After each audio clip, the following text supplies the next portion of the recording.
This talk has been translated from the work of Metropolitan Athanasios of Limassol, well known for his charisma and his great fervor for the faith of Christ. His humorous style and charismatic presence, which captured the hearts and minds of hundreds of students at the University of Cyprus, cannot be transferred outside of the Greek Cypriot dialect, which has been enjoyed by thousands of Greek-speaking listeners worldwide. However, we can benefit greatly from the crystal clear teachings of this great man of God who produced abundant fruit in the Lord's vineyard in Cyprus and elsewhere in the last 20 years. In this talk, he's teaching the young people at the university about the great mystery of marriage. The mysteries of the Orthodox Church are not simply prayers or nice words, but they are gifts given by the Holy Spirit of God through the Church and the priesthood, which can only be energized by the voluntary cooperation of the Christian who receives all these gifts in an embryonic form. He accepts all these potential gifts or seedlings, and he must now choose to cultivate them inside him by cooperating with the grace bestowed upon him from the mystery. The mystery and its fruits will remain inactive if we don't cooperate with the grace of God freely, or if we choose to walk away from God and violate his commandments and precepts. Results and spiritual fruits will only be produced with the free and voluntary synergy or cooperation of men with the potential grace embedded in these mysteries. Here, once again, we see the element of free will, which is an inalienable characteristic of the image of God in men. God never violates man's free will, and according to St. Augustine, he who created you without your consent cannot save you without your consent. In this year's lessons, we will involve ourselves with the mystery of marriage. We need to do this for several reasons.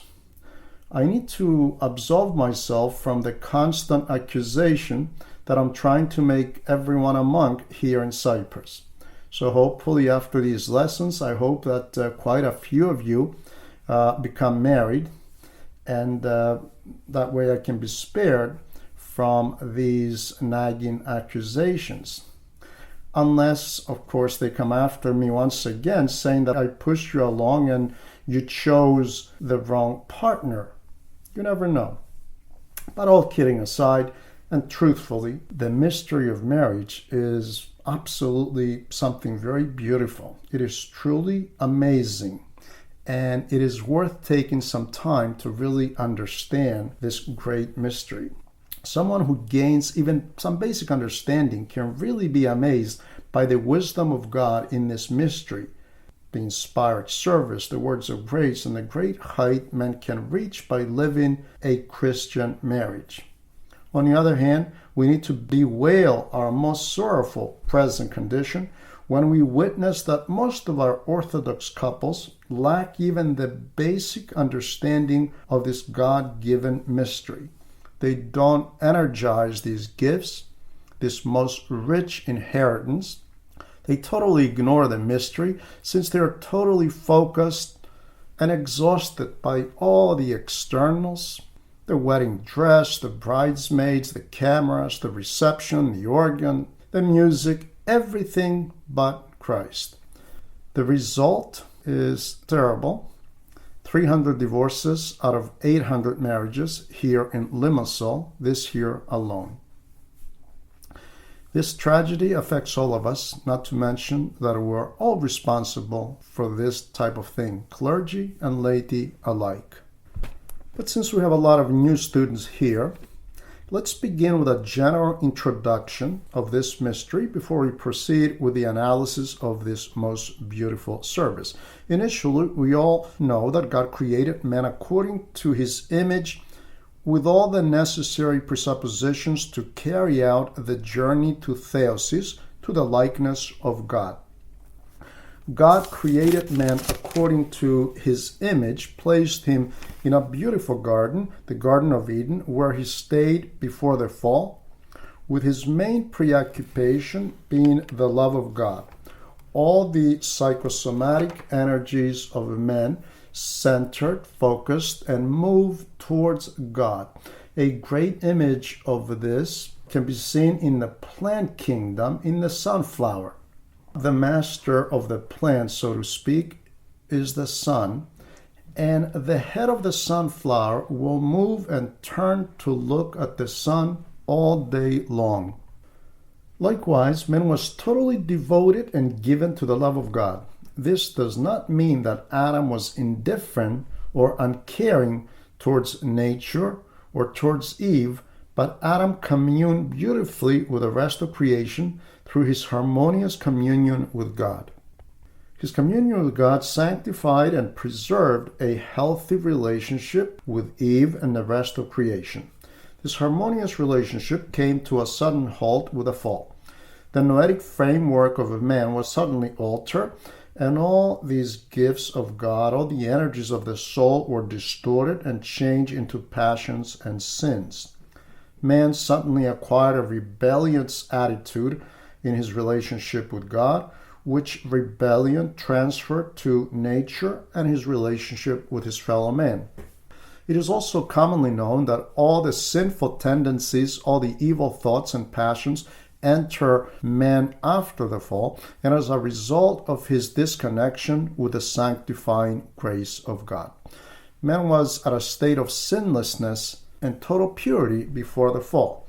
Man communed harmoniously with the other person and nature, enjoyed a communion of love without any evil thoughts, imaginings, or sin.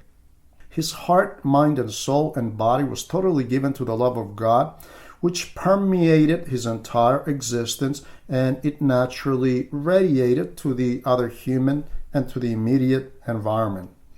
After the tragedy of the fall, man now inherits the post-fallen nature. He thinks and moves according to the sinful passions of his heart in a selfish and self-serving manner.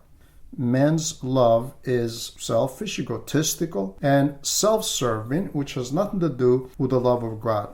This egotistical, sick love deifies the creatures, whether the self or the body or knowledge or nature or whatever else, and in general turns finite and temporal things into absolutes.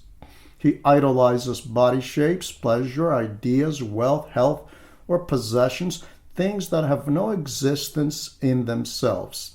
That's why greed is a great passion and a great sin. Not because money is bad, but the heart of man becomes attached and idolizes money, gold, and silver.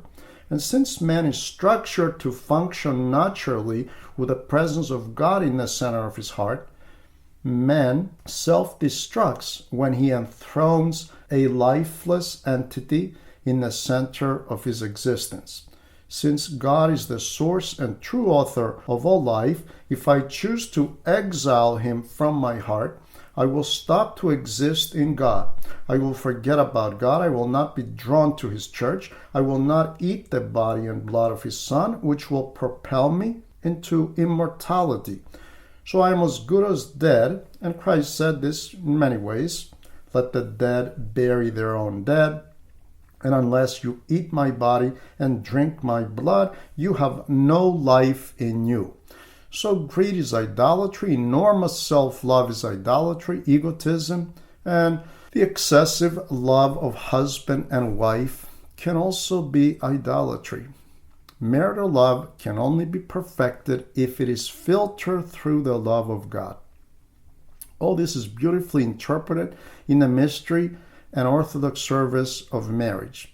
Simply said, because of my post-fallen nature, I cannot love my neighbor family member, husband or wife, unless I learn to love God first. Now, one of our students here may ask, well, didn't God made them male and female? Is all attraction, desire, and sexual relations sinful? Didn't God bless all these things? Were they not present before the fall? Now, some people may not know this, but the truth is that the church fathers speak very clearly about these matters. St. Nicodemus the Hagarite, who never innovates but repeats fathers of great authority, such as St. Gregory Palamas, Maximus the Confessor, St. John of Damascus, and all saintly fathers, teaches that the form male and female was the secondary will of God, put in place to accommodate men in view of the fall.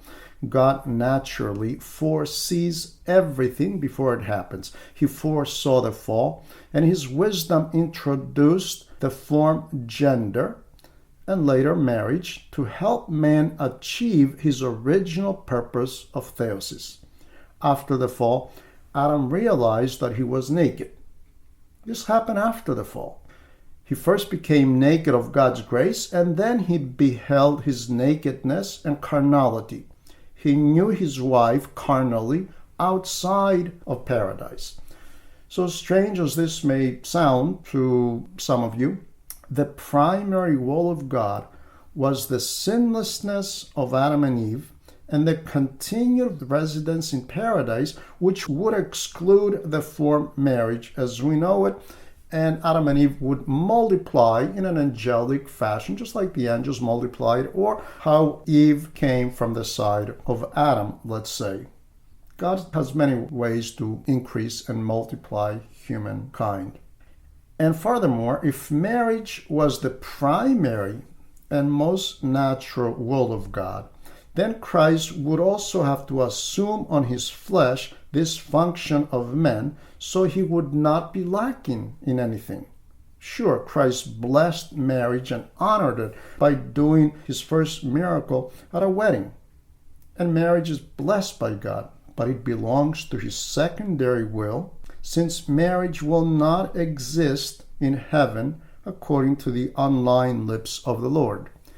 Marriage between male and female will not exist. However, marriage will always exist between our soul and its bridegroom Christ, which is the greater mystery according to St. Paul. Marriage is a mystery of our church, and the church has condemned people who despised or taught that marriage is unclean or unworthy. Marriage is a great sacrament indeed, but so is virginity or celibacy. A virgin, a monk, or nun, they are not single. They are not unmarried. They are betrothed and married to Christ. St. Ignatius warns his Christians that virginity is only valid and holy if it is connected to the flesh of the Lord. So I stay celibate, not because no one is worthy of my highness, but I choose virginity or celibacy to imitate the Lord and his mother and the saints. Our most merciful God gave us the church. The church accepts man as he is. The church accepts this attraction of the one person to the other, of a man towards a woman and vice versa, and incorporates this special relationship within their relationship with God. A marriage can only be truly successful and achieve its true purpose and meaning if it is assimilated and incorporated in the journey of the Christian in his higher and eternal marriage with the bridegroom Christ.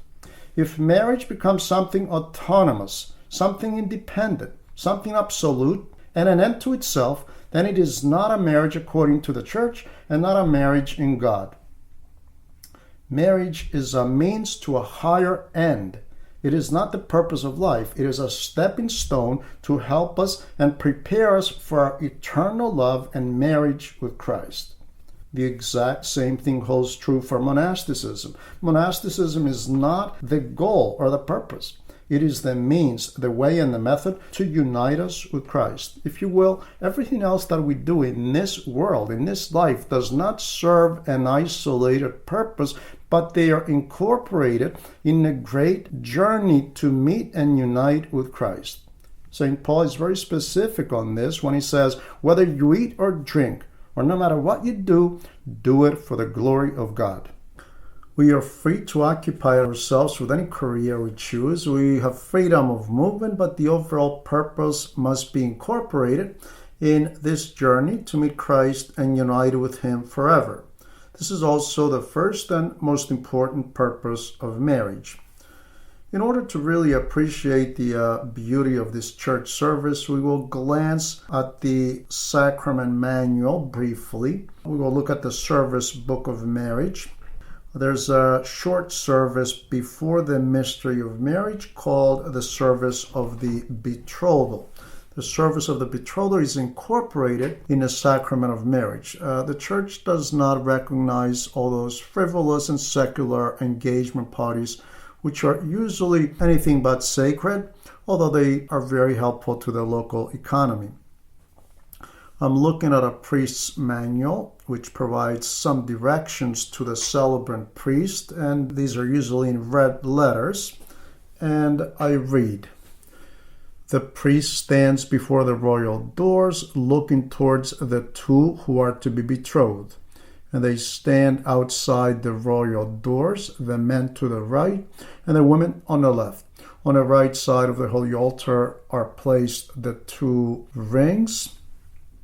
The priest takes up the censer and censes the holy icons, the bridal pair, and the people.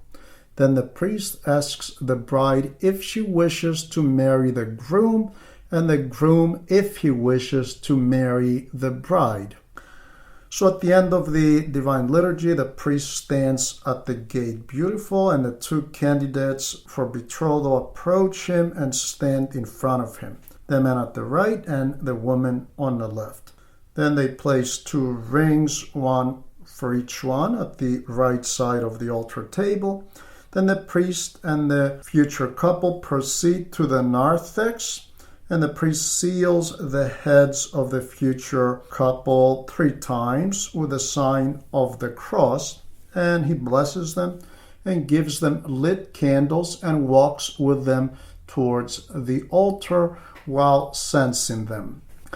As he censes them, he asks the bride if she wants to take this man as her husband, and the man if he chooses this woman to be his wife. This is done publicly, and the two must make a public confession. Now, you may be wondering why we have never heard of this. We have never seen anything like this in the Orthodox services. And here some of our people may get jealous from time to time from Protestant weddings of Protestant friends who pronounce their vows. Now, where did these vows come from? Certainly not from the Bible. They took them from the tradition of the Orthodox Church, along with many other things that, they try to keep in their services. Vows were imperative in the early years of Christianity. Back then, the parents did not always ask the 13 or the 15-year-old daughter if she liked the bridegroom or not. The children had no say, since most of the marriages were prearranged by the parents. And here the church rises above these strong customs and upholds the free will of the person and gives an opportunity to the young woman or the young man who may be under the strong arm of the parents. In another typicon, much older than this service book, this statement is very analytical, much like the vows still used by the Western denominations, mostly for sentimental reasons. A lot of these young people have been living together for a number of years. They have consummated their marriage time after time again, and now they come to pronounce vows. Well, these vows of the early church were very practical and gave a final opportunity to either party to exit this ordeal that may have been forced upon either one of these Christians. The church fully respects the free will of the person in all areas, and especially in this great sacrament. As Christian young people, I want you to know that you are totally free to choose your future spouse. Of course, as young people, as good and obedient children, it is very wise to listen to your parents. Listen to their advice. As your parents, they have more experience, they love you dearly, and they want what's best for you, no doubt. It is certainly very important to seek the counsel, advice, and blessing of your parents in such a huge step of your life. Even if you don't like your parents' opinion, try to analyze it, take it seriously, because many times your parents will be able to see something more than you can see at that present time. They can be more critical in a good sense. Their purpose is to protect you. It is not smart for a young person to totally disregard his or her parents' opinions without some deep thought and serious consideration. He must hear the parent out carefully, with respect, and truly ponder on their words. This holds true for other close family members and friends, relatives, godparents. It is good to ask the opinion of serious-minded people because marriage is one of the most important decisions of your life. Having said all this, the fact remains that regardless of how good all these opinions may be, not excluding the opinion of our own spiritual father or anyone else, I want you to know that you must freely choose that one person to be your husband or wife. No one, and I mean absolutely no one, can force you or compel you to enter the sacrament of marriage or to forcibly change your mind about the person that you chose, regardless if this person is your parent or spiritual father. No one, and I mean absolutely no one, reserves the right to hinder you from your journey to an Orthodox marriage. That's why these details are still written in the Typicon, in the traditional marriage service manuals, even though these vows are obsolete, since marriages are hardly ever arranged and most of our young people practice their freedom of expressions and have progressed in their relations for years. Even though these questions have been out of use for years, they show the Church's respect for the free will of the person. At the same time, I want you to know that since you alone are to make this choice, you must also learn to assume full responsibility for your actions. When it comes to your marriage and the person you will choose for your life's partner, it is your choice alone and no one else's. You will take under careful consideration the opinions of those around you. You will examine them closely, but the final decision is ultimately yours. It is not a good thing to be indecisive and wishy-washy for months and years. And this happens more with the young men. One day they tell the young woman how much they love her, how much they could not live without her, and the next day they change their minds because their mother or aunt or cousin questioned their choice. These things are totally unacceptable and lacking of maturity. At least learn to keep your words to yourself before you are totally sure. You can't open your mouth and promise a rose garden to the other person and discuss where you're going to live, what kind of house you're going to have, and how many children you're going to raise, and what you're going to name them. And the next day you break up with that person because of your mama. This is downright cruel and inhuman. The worst kind of inhumanity. You cannot play with the other person's mind like this. It is best to say nothing. Keep your feelings to yourself until you are totally sure. Take your time to examine this matter from all sides, and when you are sure of yourself, then you can express your feelings to the other person. Otherwise, you will hurt the other person, and we don't have the right to play with people's emotions and feelings. This is a very serious matter.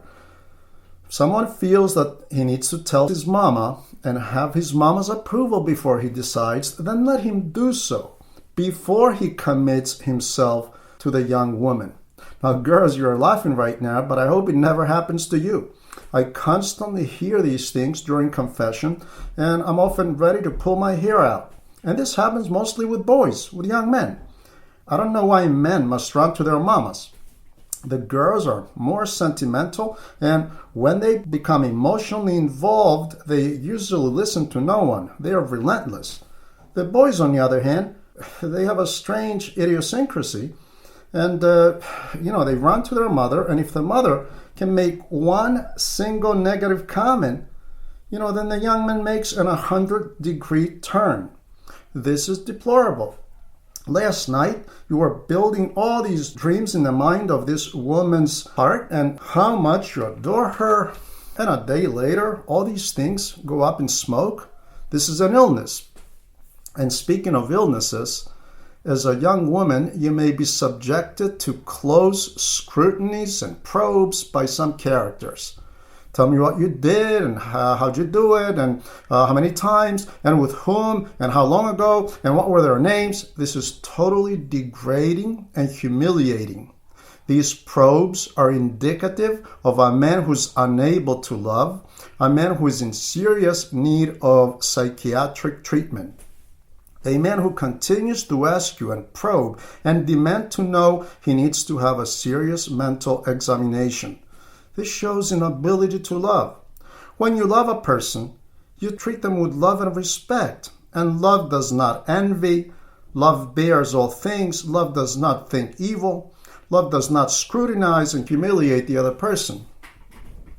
Love does not think evil. Now, what's even worse, these things that some of these young men may ask their young women who they're courting, now, they may have done these things hundreds of times themselves, but they think that they're justified because they are men. Now, I'm warning you ahead of time because you're at an age where you may soon be dealing with these things.